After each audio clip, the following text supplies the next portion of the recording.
Mexican cartels, as you know, Brian, they control the drug supply into the country.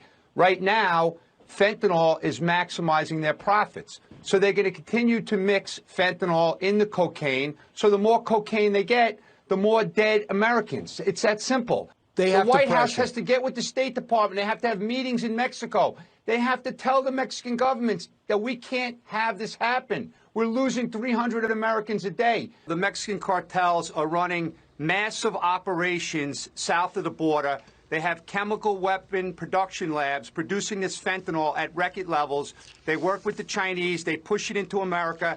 And we have a nationwide frightening trend. The coroner for Will County, Illinois, they had 8 deaths in 24 hours on Monday and Tuesday. Montana, the tribal leaders have come out and issued a public emergency. DEA administrators having these mass poisoning alerts that are being pushed out. Like El Paso DEA 2 weeks ago, they had 9 overdoses in a 24-hour period. It doesn't stop, Dana. Ohio State University, 2 deaths when the kids thought they were taking Adderall that had fentanyl in it, and they died. Sir, can we stop this from being distributed throughout all of our cities all over the country? Well, Bill, we have to take it serious right now. There's no sense of urgency. We have to destroy the chemical production labs in Mexico. We have to shut down the supply of chemicals that are coming from China. We have to also cut off the funding. But you have to realize right now with the open border and the migrant smuggling, the cartels are making billions of dollars from the migrant smuggling, the human trafficking. And now the drugs are just, it's this multi-billion-dollar enterprise, so much money is available. These synthetic drugs are really dangerous. They're deadly. The Mexican cartels run a global enterprise. They run it like a Fortune 500 company. Right now, they've implemented a strategic, deceptive marketing plan to drive addiction and to drive profits. They use their existing, strongholds in like Nogales, Arizona, as an example, and San Diego, and they're bombarding our country with these deadly drugs. Dana, the only way to address this at this point, because of the volume of drugs coming in, is to destroy the chemical labs in Mexico.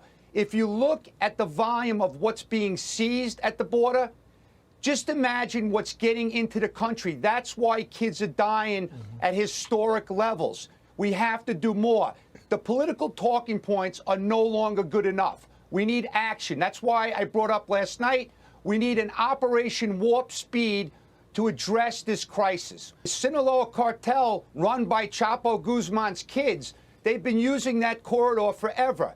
They're going to take advantage of the weaknesses. They're going to take advantage of vulnerabilities. But let me bring up another point. San Diego just put out some alarming stats. The fentanyl-related deaths have gone up 2,375% over the last 5 years. And the California stats show over 2,200%. That should be a very frightening statistic for every American. Derek, can I ask you something? You said that one of the only ways to deal with this is to destroy the chemical labs in Mexico. Would the Mexican government be willing to work with us and do that themselves? Well, that's a great question, Dana. I would have an immediate meeting with everyone at the government, Department of Homeland Security, the DEA, the FBI, Homeland Security.